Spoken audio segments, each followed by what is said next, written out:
नमस्कार, शाम 7 बजे की खबरों के साथ मैं हूं दीपक डोभाल। शुरुआत हेडलाइंस के साथ। नस्ल भेद के खिलाफ लड़ेगा अमेरिका, राष्ट्रपति ट्रंप का ऐलान। भारतीय इंजीनियर की हत्या की निंदा। प्रवासियों को वीजा के लिए योग्यता पर जोर।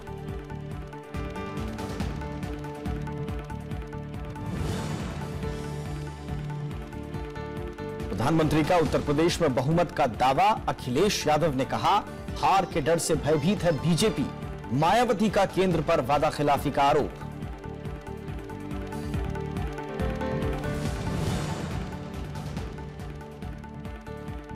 तमिलनाडु में सॉफ्ट ड्रिंक्स का बहिष्कार। हानिकारक रसायनों की वजह से ट्रेड यूनियनों का फैसला।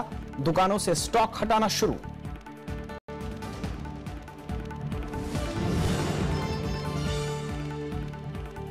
स्वास्थ्य सर्वेक्षण के आंकड़े जारी। लिंगानुपात और शिशु मृत्यु दर में सुधार। अब 1000 लड़कों पर 919 लड़कियां। 57 से घटकर 41 हुई शिशु मृत्यु दर।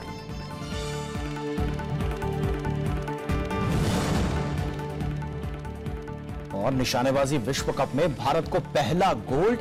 50 मीटर पिस्टल में जीतू राय का वर्ल्ड रिकॉर्ड। अमनप्रीत को रजत पदक।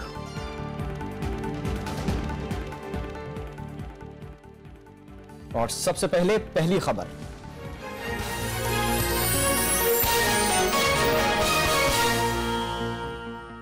केंद्र सरकार के परिवार स्वास्थ्य सर्वेक्षण में लिंगानुपात में सुधार दर्ज किया गया है और यह बढ़कर 919 प्रति 1000 हो गया है। शिशु मृत्यु दर में गिरावट के रुझान भी हैं। यह 57 से घटकर 41 प्रति 1000 हो गए हैं। सर्वे में अस्पतालों में प्रसव, बच्चों के टीकाकरण में इजाफा हुआ है और प्रजनन दर में भी कमी आई है। स्वास्थ्य मंत्रालय की ओर से जारी साल 2015-16 के परिवार स्वास्थ्य सर्वेक्षण में कहा गया है कि पिछले एक दशक में जन्म के समय लड़कियों की संख्या में सुधार हुआ है। लिंगानुपात राष्ट्रीय स्तर पर 914 से बढ़कर 919 हो गया है। केरल इस मामले में अव्वल है। यहाँ 1000 लड़कों में 1047 लड़कियां हैं। वहीं मेघालय 1009 के साथ दूसरे और छत्तीसगढ़ 977 के साथ तीसरे नंबर पर रहा। हरियाणा में इसमें विशेष सुधार हुआ है। यहाँ लड़कियों की संख्या 762 से बढ़कर 836 हो गई है। सरकार इसे सामूहिक प्रयास और इस ओर पूरा ध्यान देने का नतीजा बता रही है। स्वास्थ्य मंत्रालय निरंतर इस क्षेत्र में काम कर रहा है। मुझे लगता है कि बहुत अच्छी पहल है प्रधानमंत्री जी की इस विषय को लेकर के, महिलाओं के और बच्चियों के विषय को लेकर के, चाहे वो जन्म दर का विषय हो और चाहे ये जो असमानता है लिंगानुपात का है, इसमें भी बहुत बड़ा चेंजेस आया है। NFHS 4 रिपोर्ट के मुताबिक देश में शिशु मृत्यु दर में भी कमी आई है।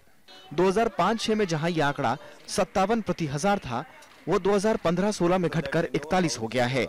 इसमें अरुणाचल प्रदेश, त्रिपुरा, पश्चिम बंगाल, ओडिशा, झारखंड और राजस्थान में इसमें 20% की कमी हुई है। बच्चों के टीकाकरण की दर भी बढ़कर 62% हो गई है।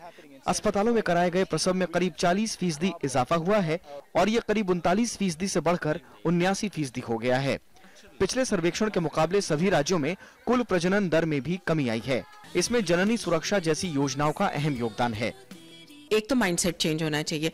हमें अपने आप को, अपने लोगों को, अपने आसपास के लोगों को रिट्रेन करना चाहिए कि बच्चा बच्चा है, वो लड़का है लड़की है, इट डज नॉट मैटर। दूसरा, legislation has to be very strong. साल 2015-16 के राष्ट्रीय परिवार स्वास्थ्य सर्वेक्षण में देश के करीब 6 लाख परिवारों से सूचना जुटाई गई थी। इसमें करीब 7 लाख महिलाएं और 1,30,000 पुरुषों को शामिल किया गया। प्रणव गोस्वामी, राज्यसभा टीवी। और इस मसले पर ज्यादा बातचीत के लिए इस वक्त हमारे साथ महिला अधिकार कार्यकर्ता रंजना कुमारी जी जुड़ चुकी हैं। रंजना जी, बहुत बहुत स्वागत है आपका। ये जो सर्वे है ये बता रहा है कि बीते 10 सालों में देश स्वस्थ हुआ है और खासकर शिशु मृत्यु दर के मामले में, लिंगानुपात के मामले में सुधार दर्ज हुआ है और हरियाणा जैसे राज्यों में तो ये बहुत अच्छा सुधार दर्ज हुआ है। लेकिन क्या वाकई में ये बहुत, जितना खुश हम हो रहे हैं, क्या इतनी खुशी हमें जाहिर करनी चाहिए या अभी काम करना बहुत जरूरी है बाकी अभी क्षेत्रों में? देखिए, चुनौतियां बहुत बड़ी हैं और काम बहुत ज्यादा करने की जरूरत है, लेकिन एक बात स्वीकार करनी चाहिए कि कम से कम लड़कियों का जो लिंगानुपात है वो कम नहीं हुआ है, क्योंकि पिछले दशक से इस दशक में कोई परिवर्तन नहीं हुआ था और कई जगहों पर तो ये बहुत ज्यादा गिर गया था। और खासतौर से हरियाणा जैसी जगह में अगर बदला है आंकड़ा तो वो एक अपने आप में बहुत ही शुभ संदेश है पूरे देश के लिए। अगर और दूसरी चीज जो बहुत महत्वपूर्ण हो रही है वो जननी सुरक्षा, इतने उसमें काफी ज्यादा विकास हुआ हमारे यहाँ। जितनी ज्यादा औरतें बच्चा जनते में मरती थी उसमें इतना ज्यादा परिवर्तन अगर आया है तो ये बहुत बड़ी बात है, खास तौर से इंस्टीट्यूशनल डिलीवरी की वजह से। अगर औरतें घर से अस्पताल तक जा रही हैं और बच्चे घर पे नहीं हो रहे हैं तो उसमें बच्चे की भी सुरक्षा है, मां की भी सुरक्षा है। तो इसी की वजह से शिशु मृत्यु दर में भी कमी आई है और हमारी जो पहले की स्थिति थी उससे बहुत बेहतर है। लेकिन पहले की स्थिति से बेहतर है ये अपने आप में देखने वाली बात है कि गिलास में जो पानी है वो आधा भरा हुआ है या पूरा मतलब आधा खाली है। तो मुझे लगता है कि जो आधा खाली है उसकी तरफ बहुत ध्यान देने की जरूरत है और काफी कुछ काम करने की जरूरत है। हरियाणा में स्वयं हमने अपनी संस्था के जरिए जिले जिले में काम किया और मैं देख रही थी कि वहां सरकार बड़ी सजग रही और साथ सरकार ने काफी दिया हम लोगों का। तो सब लोगों के मिले जुले प्रयास को अगर सरकार स्वीकार कर रही है, स्वयंसेवी संस्थाएं, सरकार के राज्य सरकार, केंद्र सरकार, तो ये अपने आप में एक अच्छी बात हो रही है कि ये आंकड़े बदल रहे हैं, क्योंकि आंकड़े सबसे बड़ी देश की विकास के लिए चुनौती बने खड़े हैं। जी, आपने कहा आंकड़े बदल रहे हैं, लेकिन रंजना जी कुछ आंकड़े ऐसे हैं स्वास्थ्य को लेकर, समग्र तौर पर स्वास्थ्य को लेकर, जो नहीं बदल रहे हैं। मसलन अभी भी हम अपनी जीडीपी का महज 1.3% ही खर्च कर रहे हैं। दरकार बार बार आप जैसे लोग, आप जैसे संगठन और खुद जो डॉक्टर्स हैं वो कह चुके हैं कि कम से कम 6% अगर हम स्वास्थ्य पे जब तक खर्च नहीं करेंगे तो उन चुनौतियों को पाटना बड़ा मुश्किल होगा। तो सरकारी स्तर पर ये आंकड़े कब बदलेंगे, कब हमारा हेल्थ बजट इंक्रीज होगा, कब हम अस्पतालों की तादाद में इजाफा करेंगे, कब हम बुनियादी संरचना जो है स्वास्थ्य को लेकर उसमें इजाफा करेंगे? देखिए, सबसे बड़ी बात तो ये कि ग्रामीण क्षेत्रों में जो स्वास्थ्य की समस्या है, जब तक ये बजट 3 से लेकर 6 तक नहीं जाता और जब हम जीडीपी का 6% खर्च नहीं करेंगे, और इसीलिए हम लोग मांग करते हैं, तब तक जो ग्रामीण स्वास्थ्य इंफ्रास्ट्रक्चर है वो उतना ही ज्यादा खराब स्थिति में है, ये कह दीजिए कि बदतर स्थिति में है, और उसमें सुधार नहीं होने से फिर स्वास्थ्य में सुधार की कोई संभावना नहीं दिखती है। दूसरी तरफ अगर आप देखें तो इजाफा अगर सिर्फ 41 से 51 हुआ है या थोड़ा सा ही बढ़ा है तो फिर वो अपने आप में कोई बहुत बड़ी हमारी अचीवमेंट नहीं है। और इसका पीछे भी कारण ये कि स्वास्थ्य का बजट कभी भी बढ़ नहीं रहा है, और स्वास्थ्य और शिक्षा ये दो ऐसी बजट हैं, जब तक ये नहीं बढ़ेंगे तब तक हम विकास के आंकड़ों में कोई बहुत आमूलचूल परिवर्तन कर ही नहीं पाएंगे। और यही हुआ है आजादी की बाद से अभी तक। तो जहां एक तरफ बेटी बचाओ बेटी पढ़ाओ, जननी सुरक्षा योजना और तमाम इस तरह की योजनाएं चलाई जा रही, इंस्टीट्यूशनल बर्थिंग के लिए जो काम चल रहा है, ये सब बातें जो चल रही हैं, इसको तभी परिणति तक पहुंचाया जा सकेगा जबकि हमारा बजट भी उसी हिसाब से बढ़ेगा, इंफ्रास्ट्रक्चर ठीक किया जाएगा, डॉक्टर्स की अवेलेबिलिटी बढ़ाई जाएगी, दवाओं को उपलब्ध कराया जाएगा। मतलब हर तरफ से आप जिधर से भी देखें, इनॉकुलेशन बढ़ा है, ये जरूर बात है कि टीकाकरण बढ़ा है, लेकिन ये दुनिया के तमाम अगर विकसित देशों से देखा जाए तो हम बहुत ही पीछे खड़े हैं। हम सब सहारण अफ्रीका से कंपेयर करें अपने आप को तो कह सकते हैं नहीं हम तो बहुत अच्छे हैं, लेकिन अगर आप किसी भी विकसित देश के सामने खड़े हो जाइए, जाकर के चीन के सामने खड़े हैं तो भी हमारे आंकड़े बिल्कुल बांग्लादेश के भी बराबर नहीं है। तो ऐसे में हम लोग को आगे बहुत भारी चुनौती का सामना करना है और करना। जी हाँ, इसलिए हमें लगता है कि हम लोगों को ये जो बजट है हेल्थ का 6%, जीडीपी का 6% अगर हेल्थ पे नहीं खर्च किया, बल्कि हम तो कहेंगे कि तमाम और खर्चों को रोक करके सीधा देश के स्वास्थ्य के खर्चे में लगाना चाहिए। बहस भी चलती रही है, कैंपेन बाकायदा चला है 9 is mine का, जिसमें बच्चों से जुड़े हुए संगठन कहते रहे कि 6% आप स्वास्थ्य में दीजिए, 9% आप शिक्षा में दीजिए, 3% शिक्षा में दीजिए। तो 9 is mine एक कैंपेन बाकायदा चला, इसमें मैं उसका जिक्र भी करूंगा जरूर। एक चीज आपने बोला कि इंस्टीट्यूशनल जो डिलीवरीज हैं उसकी आपने बात की, लेकिन एक जो आंकड़ा है वो मुझे परेशान करता है कि भले ही इंस्टीट्यूशनल डिलीवरीज में हमने बहुत ज्यादा तरक्की की है, 40% के लगभग हमने उछाल उसमें पाया है, ये वाकई में काबिले तारीफ है, लेकिन उस इंस्टीट्यूशनल डिलीवरी में भी आप देखेंगे कि जो कुल डिलीवरी है उसमें 8.5% मामलों में सिजेरियन डिलीवरी हुई है, जबकि 2015-16 में बढ़कर ये 17.2 हो गई।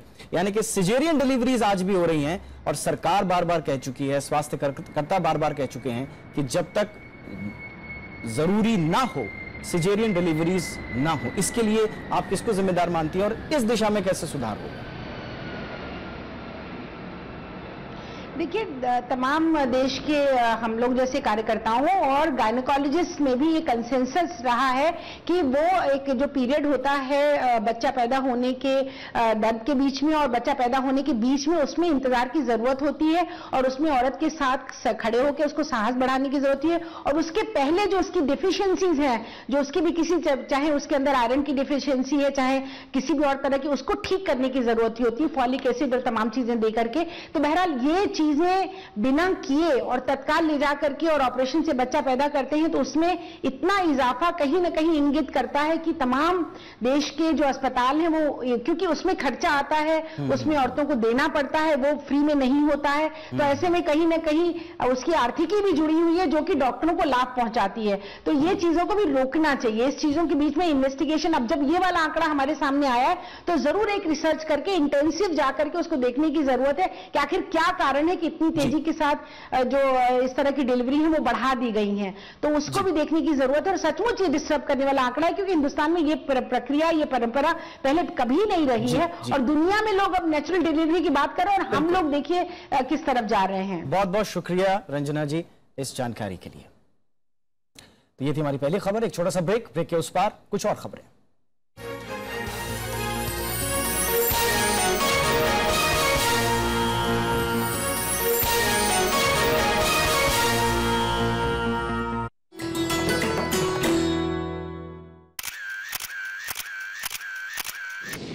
उत्तराखंड में समुद्र तल से करीब 15,500 फुट की ऊंचाई पर मौजूद दुनिया का सबसे ऊंचा गुरुद्वारा पवित्र श्री हेमकुंड साहिब 1936 में बनकर तैयार हुआ गुरुद्वारा श्री हेमकुंड साहिब 10वें सिख गुरु गोबिंद सिंह के दुष्ट दमन रूप को समर्पित।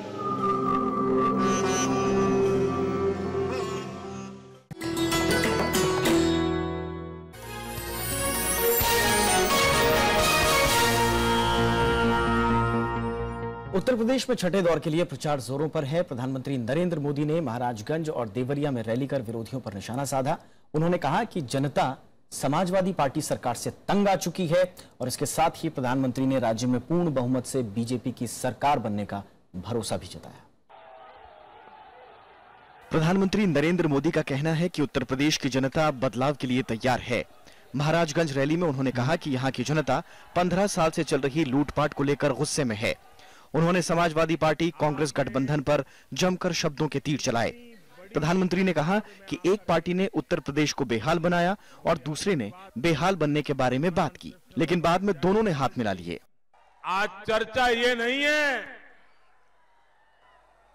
कि सरकार किसकी बनेगी,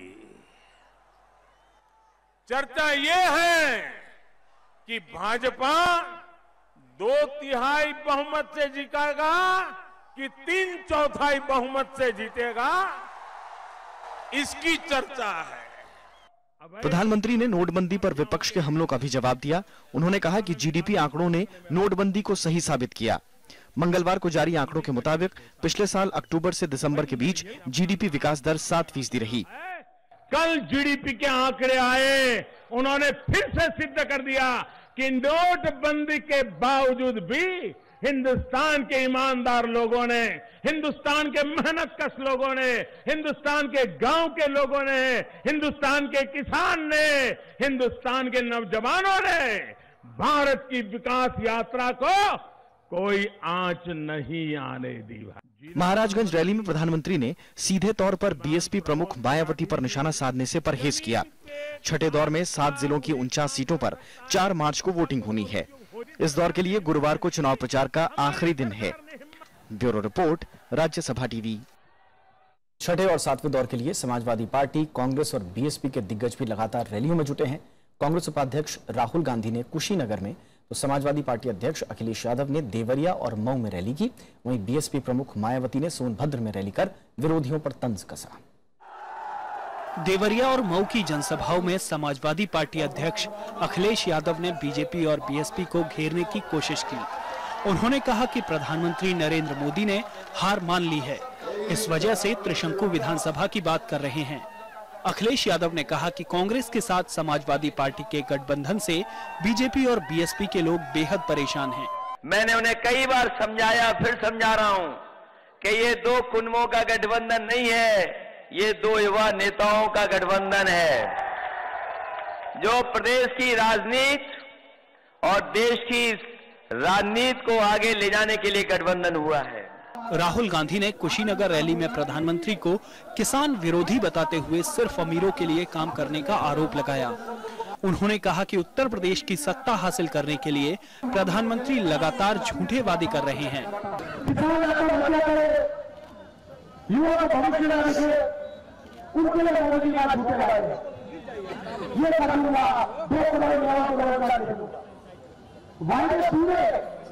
नरेंद्र मोदी जी सिर्फ हिंदुस्तान के सबसे अमीर 50 वादे करते हैं। बीएसपी प्रमुख मायावती ने कानून व्यवस्था को लेकर एक बार फिर अखिलेश यादव सरकार पर हमला बोला।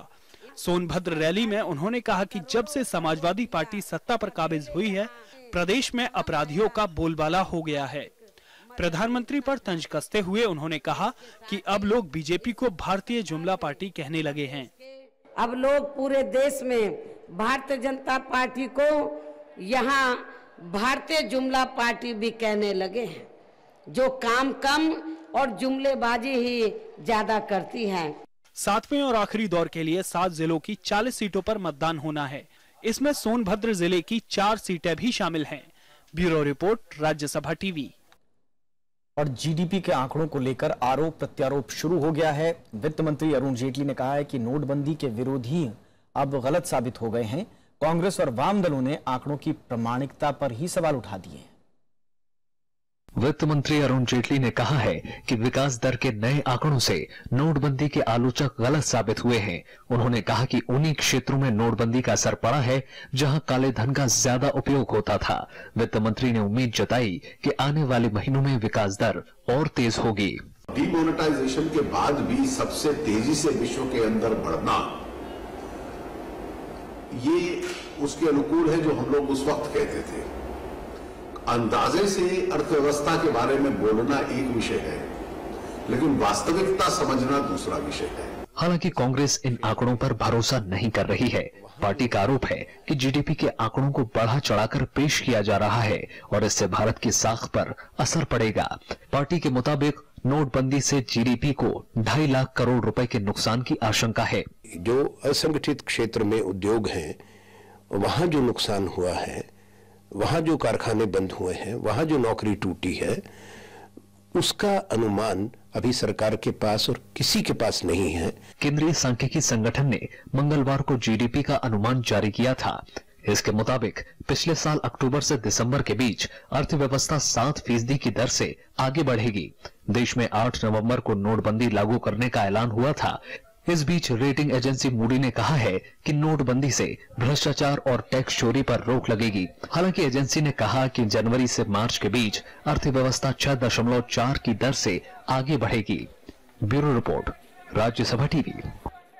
लोगों को अब तय सीमा के बाद नकद लेन देन पर चार्ज देना होगा। बैंकों ने कैश ट्रांजैक्शन पर चार्ज लागू करने का फैसला किया है, जो लोगों की जेब पर भारी पड़ने वाला है। प्राइवेट सेक्टर के कुछ बैंकों ने 1 मार्च से नगद लेन देन पर चार्ज लगाने का फैसला किया है। लोगों का कहना है कि कैशलेस ट्रांजैक्शन के बहाने बैंक कस्टमर पर बोझ डाल रहे हैं। है तो गलत तो ऐसे है कि मतलब सैकड़ों साल से ये बैंक का काम चला है, जब से तो ऐसे कोई नियम लागू हुआ नहीं है। अब रोज नए नए नियम सरकार लगा रही है, तो उसमें जनता क्या कर सकती है? जनता के तो हाथ में तो कुछ है नहीं। फैसला सर्विस क्लास के लिए तो ठीक है। ये गलत किया गया है वैसे तो हमारे साथ ये, कि अपने ही बैंक से अगर हम लोगों को ट्रांजेक्शन करनी है, उसके बाद हमें चार्जेस पे करने हैं, तो वो बिल्कुल गलत है ये फैसला। तो हम लोगों ने कि अननेसेसरी में क्यों 150 रुपये पे करें हम लोग हर ट्रांजेक्शन पे। जानकारों का मानना है कि बैंकों का ये फैसला डिजिटल इंडिया की ओर बढ़ते कदम को मजबूती देगा। देखिए, जहां तक 4-5 ट्रांजैक्शन फ्री की बात है, आप मुझे बताइए कौन ऐसा आदमी होगा जो एक हफ्ते में एक बार से ज्यादा, तो अभी भी छूट है। मतलब अगर 4 ट्रांजैक्शन की मैं बात करूं महीने में, तो मतलब हर हफ्ते आदमी एक बार जाके पैसा जमा कर सकता है या हर बार जाके पैसा निकाल सकता है हफ्ते में एक बार। तो कितने ट्रांजैक्शन करोगे भैया बैंक से? फिलहाल एचडीएफसी बैंक ने ट्रांजैक्शन चार्ज लागू कर दिया है। एचडीएफसी बैंक 4 ट्रांजैक्शन के बाद कैश के आधार पर 5 रुपए से लेकर 150 रुपए लेगा। वहीं ट्रांजैक्शन लिमिट 2 लाख रुपए रखी गई है। आईसीआईसीआई और एक्सिस बैंक इस बारे में जल्द फैसला करेंगे। एसबीआई 1 अप्रैल से ट्रांजैक्शन चार्ज लागू करेगा। मोहम्मद फातेह टीपू, राज्यसभा टीवी। तमिलनाडु में व्यापारियों ने पेप्सी और कोक जैसे सॉफ्ट ड्रिंक्स का बहिष्कार शुरू कर दिया है। तमिलनाडु ट्रेड यूनियन के अध्यक्ष विक्रम राजा ने कहा कि रसायन मिले होने के कारण ये सॉफ्ट ड्रिंक्स सेहत के लिए अच्छे नहीं हैं। इस वजह से कारोबारी संगठनों ने यह फैसला किया है। दुकानदारों ने उस स्टॉक को भी हटाना शुरू कर दिया है जो दुकानों में पहुंच चुका है। यूनियन ने इन विदेशी ब्रांड्स के खिलाफ आम लोगों के बीच जागरूकता अभियान भी शुरू कर दिया है। खबरों के मुताबिक तमिलनाडु के इन 9 ट्रेड यूनियंस ने करीब 20 लाख दुकानदार इनसे जुड़े हुए हैं। सुपरमार्केट और होटल्स में इनकी बिक्री को लेकर व्यापारियों की कल बैठक होगी। Tamil Nadu traders, all traders, to Coke, Pepsi, all stop to strike. Your big stop, your supermarket, this hotel, so petrol bank to mall, your discussion tomorrow evening at the meeting. We don't have any pre-intimation, so we overload the stocks. So right now we are waiting to sell the stocks. So it's a good move by students. So I respect the students' protest and everything, but the government should take the good decision. Congress ने दिल्ली की आम आदमी party सरकार को दलित विरोधी करार दिया है। सफाई कर्मचारियों की मांगों को अनसुना करने के आरोप लगाते हुए दिल्ली प्रदेश कांग्रेस ने राजधानी के 46 वार्डों में दलित न्याय मार्च निकालने का फैसला किया है। यह अभियान 8 मार्च से शुरू होगा। दिल्ली प्रदेश कांग्रेस अध्यक्ष अजय माकन का कहना है कि सफाई कर्मचारी बीते 2 सालों में 5 बार हड़ताल पर जा चुके हैं।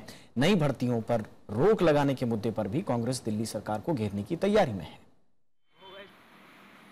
12 दिन का पूरा प्रोग्राम बनाया जाएगा और सब जगहों के ऊपर जाकर के पैम्फलेट्स के माध्यम से, चार्जशीट्स के माध्यम से लोगों को बताया जाएगा कि किस प्रकार से कांग्रेस के जाने के बाद में इस तबके के साथ में अन्याय हुआ है और हम लोग जब कॉर्पोरेशन के अंदर हम लोगों को मौका मिलेगा तो कैसे हम लोग वापस इस समाज के लिए, इस तबके के लिए हम लोग कैसे बेहतरी के लिए और प्रयास करेंगे। अमेरिकी राष्ट्रपति डोनाल्ड ट्रंप ने नस्लभेदी हमलों के खिलाफ एकजुटता पर जोर दिया है। अमेरिकी कांग्रेस में पहले संबोधन में ट्रंप ने भारतीय इंजीनियर की हत्या पर चुप्पी तोड़ते हुए यह बात कही। उन्होंने वीजा सिस्टम में योग्यता को अहमियत देने पर भी जोर दिया है। राष्ट्रपति डोनाल्ड ट्रंप ने तालियों की गड़गड़ाहट के बीच पहली बार अमेरिकी कांग्रेस को संबोधित किया। उन्होंने कंसास में भारतीय श्रीनिवास कोचीभोतले की हत्या की कड़ी शब्दों में निंदा की। राष्ट्रपति ने कहा कि नफरत के नाम पर हिंसा को कतई बर्दाश्त नहीं किया जा सकता। Last week's shooting in Kansas City remind us that while we may be a nation divided on policies, we are a country that stands united in condemning hate and evil in all of its very ugly form. करीब 1 घंटे के संबोधन में भारत के IT पेशेवरों के लिए अच्छा संकेत था। राष्ट्रपति ने प्रवासियों को वीजा देते वक्त योग्यता को तवज्जो देने की बात कही। ट्रंप ने कहा कि कनाडा और ऑस्ट्रेलिया समेत कई देशों में ये व्यवस्था है। Switching away from this current system of lower skilled immigration and instead adopting a merit-based system, we will have so many more benefits. It will save countless dollars, raise workers' wages, and help struggling families, including immigrant families, enter the middle class. अमेरिकी राष्ट्रपति ने आतंकवाद को खत्म करने की प्रतिबद्धता जताई। उन्होंने कहा कि इस्लामिक स्टेट के खिलाफ नई रणनीति तैयार हो रही है। As promised, I directed the Department of Defense to develop a plan to demolish and destroy ISIS. We will work with our allies, including our friends and allies in the Muslim world, to extinguish this vile enemy from our planet. Donald Trump ने देश की सीमा की रक्षा की भी बात कही। Trump ने कहा कि मेक्सिको सीमा पर जल्द ही दीवार का निर्माण शुरू हो जाएगा। उन्होंने नए दोस्त खोजने और साझा मूल्यों पर नई साझेदारी बनाने की बात कही। Bureau report, Rajya Sabha TV. सभा सांसद और कांग्रेस के वरिष्ठ नेता हाजी अब्दुल सलाम का निधन हो गया है। उन्होंने बीती रात इम्फाल में आखिरी सांस ली। राज्यसभा के सभापति मोहम्मद हामिद अंसारी ने हाजी अब्दुल सलाम के निधन पर शोक जताते हुए राज्य के लोगों के लिए उनकी सेवा को याद किया। 69 साल के अब्दुल सलाम 2014 में मणिपुर से सांसद चुने गए थे। 1948 में थौबल जिले में जन्मे हाजी अब्दुल सलाम बाबगाई विधानसभा क्षेत्र से कई बार विधायक चुने गए। उन्होंने राज्य में कैबिनेट मंत्री के तौर पर भी काम किया। कांग्रेस के पार्टी संगठन में भी कई जिम्मेदारियां उन्होंने निभाई।